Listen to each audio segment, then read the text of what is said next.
Bueno, tuve que cortar porque estaba lloviendo. Entonces decíamos que el segundo premolar es el que se coloca después del primer molar y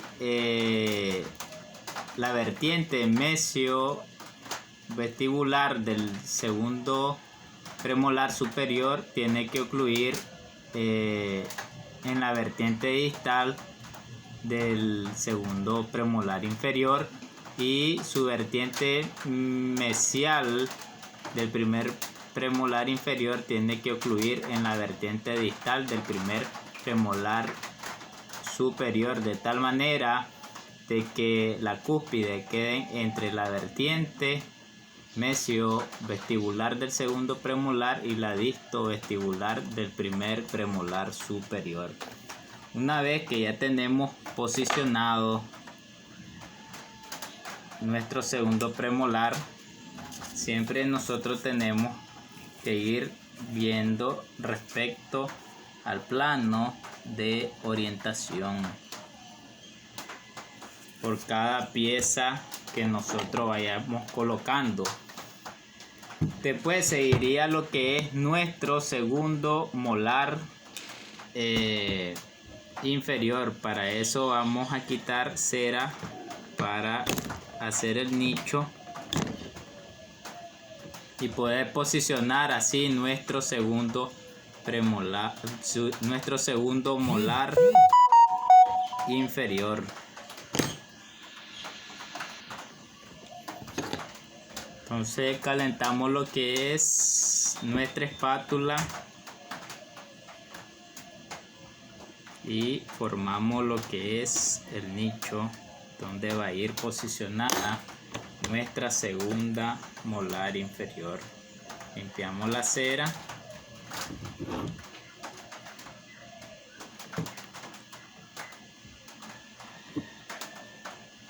y la colocamos.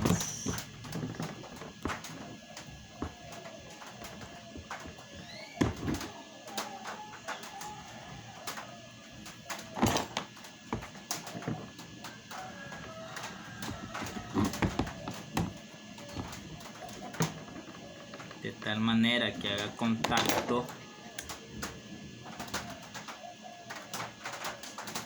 con su antagonista.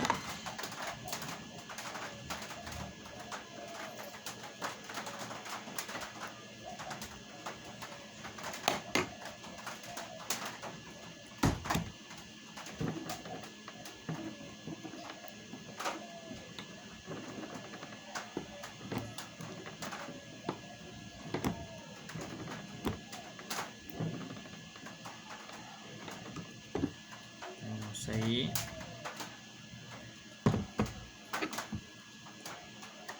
vamos a hacer un pequeño movimiento en la pieza superior para que esta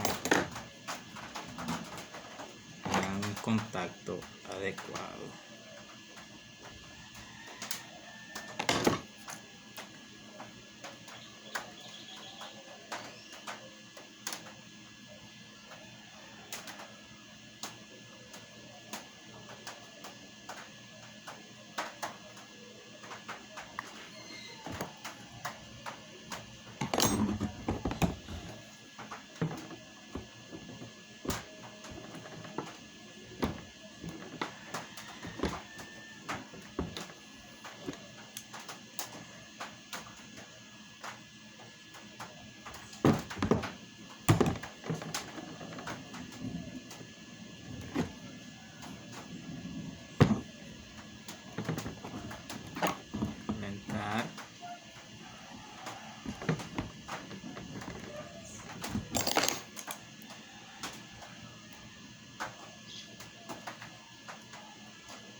Ahora vamos a fijar, una vez que ya tengamos posicionada nuestra molar.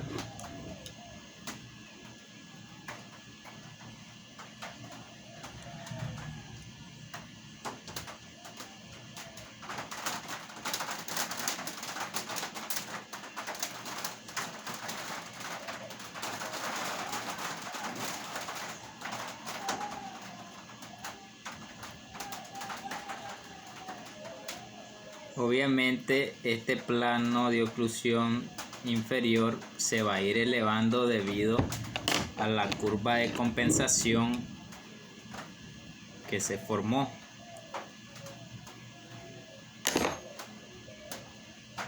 Entonces, si podemos ver desde una vista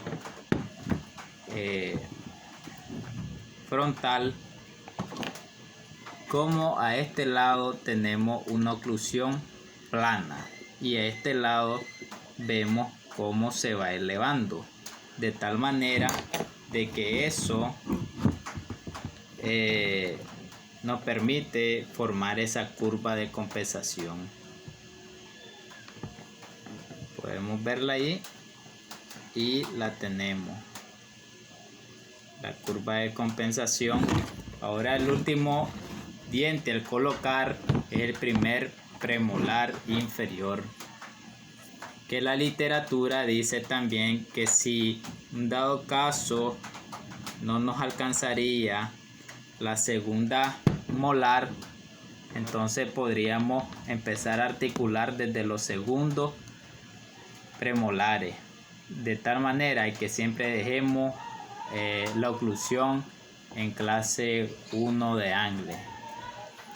Obviamente que si quitamos este premolar tendríamos que quitar los 4 primeros premolares de la prótesis, de ambas prótesis, y hacemos el nicho de último del primer premolar inferior.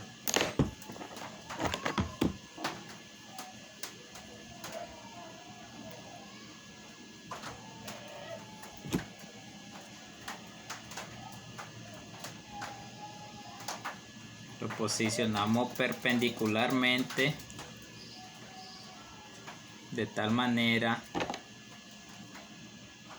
de que su cúspide ocluya entre la vertiente distal del canino y la vertiente mesial del primer premolar superior.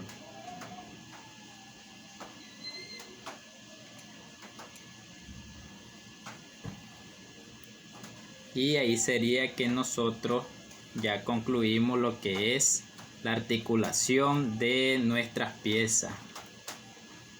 Fijamos aquí.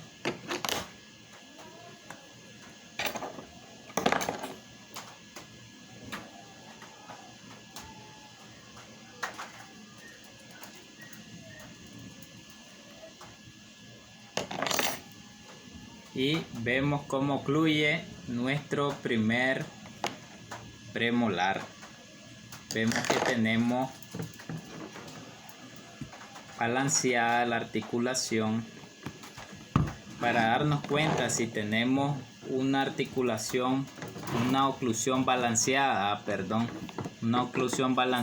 entonces tenemos que hacer movimiento de protrusión y retrusión, de tal manera sabemos si tenemos guía anterior, si nuestros dientes anteriores pegan y los posteriores no hacen contacto. Tenemos guía canina cuando se hace movimiento de lateralidad y ambos caninos, como vemos aquí, pegan, pero los posteriores no. Y la guía molar también, que cuando se hacen movimientos de lateralidad tienen que haber ciertos puntos de contacto entre las cúspides de balance y las cúspides de trabajo. Es decir, que si a un lado tengo así, al lado izquierdo está contactando, digamos, mis cúspides de balance, y al lado derecho no están contactando mis cúspides de trabajo. Esto después se lleva a boca y se hace la prueba de diente y se pone al paciente a hacer movimiento de protusión, lateralidad, de tal manera que el paciente ya se sienta conforme. La caracterización de la encía, hay otros tips para realizarla, pero respecto a lo de enfilado, a como vemos, tenemos al lado izquierdo una articulación monoplánica paralela al plano de oclusión, y al lado derecho, a como vemos cómo se van subiendo los dientes inferiores, se elevan más en los molares debido a la curva de compensación que tenemos.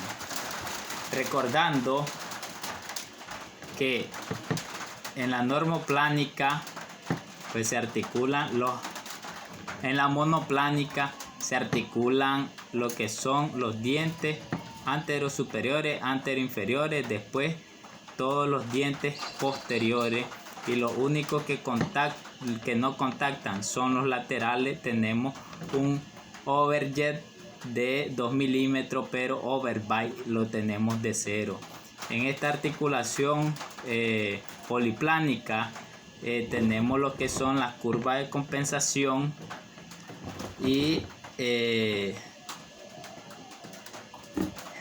la curva de compensación tampoco contactan lo que son los laterales superiores respecto al plano de orientación. Esto sería todo, pues espero que les haya ayudado y consolidado un poco más de los conocimientos para aporte a la clase, y pues felicito a la doctora Alina, que es una excelente docente explicando respecto a las prótesis totales. Es un gusto. Adiós.